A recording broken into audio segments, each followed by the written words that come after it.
If you've been a long-term subscriber of the channel or even just checked for my shorts, you can see that I have a habit of poking fun at Ferrari and its constant Italianism. Just this season, Ferrari is falling behind Mercedes and Aston Martin in the 2023 Championship, when just 1 year ago, they looked like they could win the Drivers' and Constructors' Championship. So this leads us to ask, why does Ferrari keep failing? You can't just blame one thing, and with Matteo Binotto being given the option to either leave or be given the sack, the people's opinions who think that him choosing to leave would solve all Ferrari's problems, those people are wrong. After his departure, Ferrari has been a shit show. There's no stability in the team, with almost every single area of the team being changed in some way, leaders of departments being moved about, and the lack of stability has affected the drivers, which I shall not now move on to. No driver is perfect, regardless of the era. Hamilton had his oopsies in the turbo hybrid era, Senna had his smooth brain moments, and Senna binned it occasionally, but for the Ferrari drivers, they keep on making mistakes every single weekend nearly.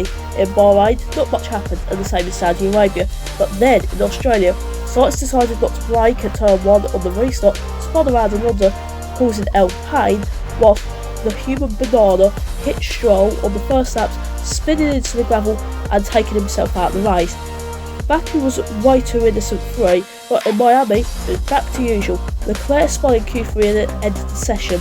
Monaco had a Ferrari smooth brain moment, as usual, which I shall not get back to in a moment, and in Spain, Sainz just showed a lack of pace, but Leclerc got knocked out in Q1 before struggling to get back through the field, eventually finishing P12. It's Ferrari PTSD time because we're talking about their strategy.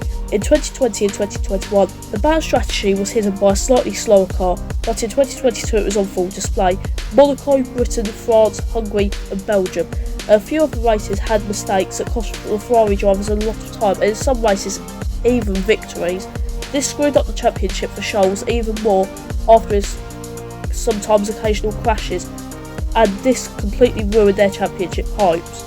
I dare you, log on to Instagram or any other social media platform and search Ferrari, and within a couple of minutes you'll find someone taking the piss out of Ferrari's strategy or their constant errors.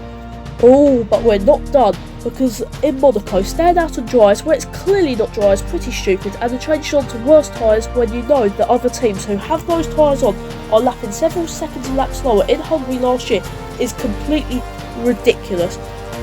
I mean, their strategy is sometimes worse than Jos Verstappen's anger management.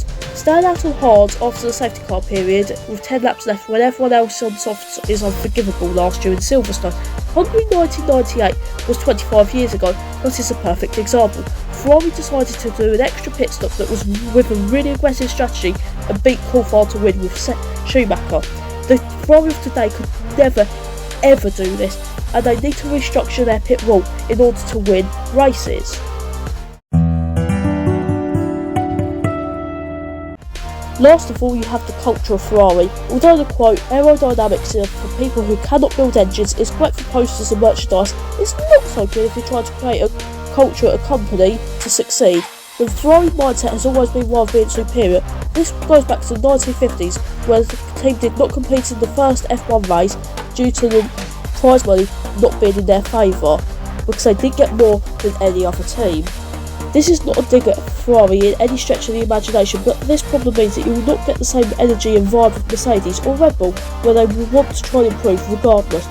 Personality and culture should never be cut out of F1, but they need more relatability in this sport, but not winning a single championship since 2008 is never a good thing.